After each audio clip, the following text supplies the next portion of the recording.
the EU could find itself without 5 more members, a largely forgotten paper prepared by the German finance ministry claimed. At the start of 2020, just 48 hours before the UK officially left the EU, Brexit Party leader Nigel Farage told the European Parliament that Brexit was a hammer blow and that other countries would soon follow suit with exits of their own. In his speech, Mr. Farage named Italy and Poland as the member states most likely to follow in Britain's footsteps. In some respects, he was correct, as the current pandemic, lockdown measures and the economic crisis seem to be only exacerbating divisive trends. Italy has the lowest support for the EU out of Europe's 4 biggest economies. A recent poll found that 45% of respondents were in favor of Italy leaving the EU if Brexit is successful. France was next at 38%, followed by Spain at 37% and Germany at 30%. Meanwhile, at the summer launch of the Italexit political party,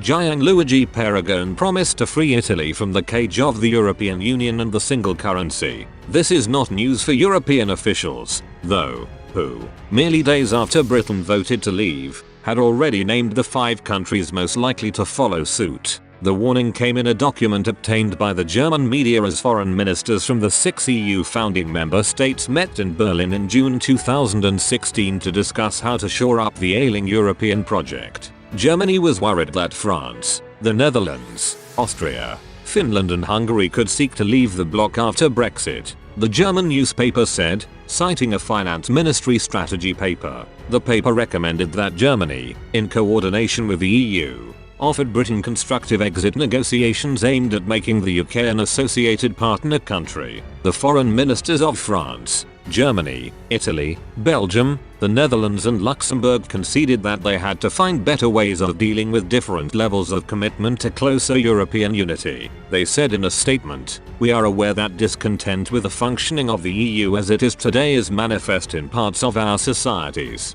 We take this very seriously and are determined to make the EU work better for all our citizens." In France, Jean-Marc Ayrault, the former foreign minister, said at the time it was imperative that the EU changed in order to staunch the threat of Brexit contagion. He said, "The main thing is that we must make Europe more concrete and effective for people. There is still too much unemployment. Too many people are in precarious situations." Former French President François Hollande said the vote for Brexit posed questions not just for Europe but for the whole world. Mr. Hollande said, "For the entire planet there is a question. What will happen?" The former Danish Prime Minister reiterated calls for the EU to pay more attention to dissatisfaction across the continent. Lars Løkke Rasmussen said, "The EU must stay away from areas where countries do it best themselves." Former Conservative MEP Daniel Hannan echoed the German paper's claims, as he named 3 countries poised to follow Britain out of the EU. Mr. Hannan, who was recently nominated to the House of Lords, said, "The question is not if Britain will rejoin the EU.